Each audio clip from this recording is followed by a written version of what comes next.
नमस्कार, मैं शालिनी शाक्य और आप देख रहे हैं SPN 9 न्यूज। महाराष्ट्र की राजनीति में एक बार फिर सियासी तूफान आने की स्थिति बन रही है। नतीजन यहां एक बार फिर से पार्टी में भगदड़ देखने को मिल सकती है। इस बार डाबाडोल की स्थिति शिंदे गुट के सामने है। सूत्र बता रहे हैं कि एकनाथ शिंदे की शिवसेना में अब सब कुछ ठीक नहीं रहा है। महाराष्ट्र में एक और सियासी तूफान उठता दिख रहा है।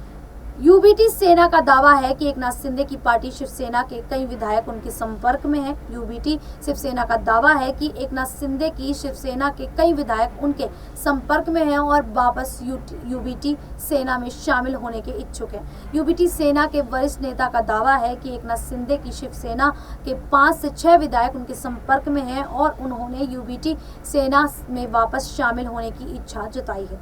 जल्द ही उद्धव ठाकरे इस पर फैसला लेंगे और घर वापसी होंगे। एक दिन पहले एनसीपी शरद पवार की पार्टी ने दावा किया है कि अजित पवार की पार्टी के 15 से अधिक विधायक उनके संपर्क में हैं और उन्होंने वापस शामिल होने की इच्छा जताई है। हालांकि अजित पवार की पार्टी ने इस दावे का खंडन किया था। महाराष्ट्र की राजनीति का पर्याय ही उथल-पुथल है।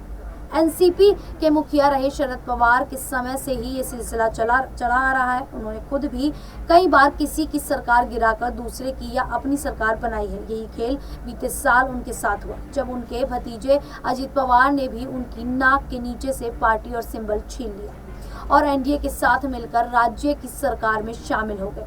अब एक बार फिर अजित गुट के नेताओं की वापसी की बात सामने आ रही है। हालांकि अजित गुट ने इससे इनकार किया है।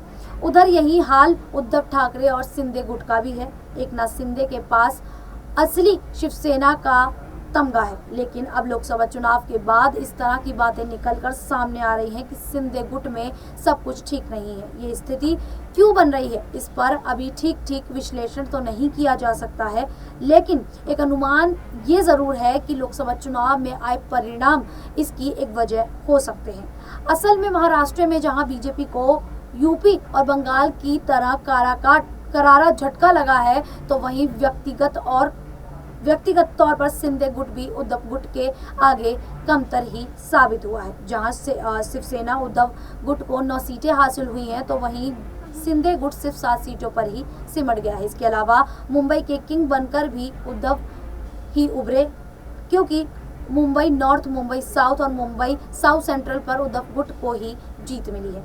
मुंबई साउथ और मुंबई साउथ सेंट्रल पर उद्धव गुट और शिंदे गुट की सीधी लड़ाई थी, जिसमें शिंदे गुट को मुंह की खानी पड़ी। अब जिस प्रकार से देखा जा रहा है कि महाराष्ट्र की सियासत में जो हलचल मची हुई है, क्या ये एक नया मोड़ ले सकती है? इसको लेकर आप लोगों की क्या राय है, क्या मानना है आप लोगों का, हमें कमेंट करके जरूर बताइएगा। इसी प्रकार की देश दुनिया से जुड़ी खबरों के लिए देखते रहिए SPN 9।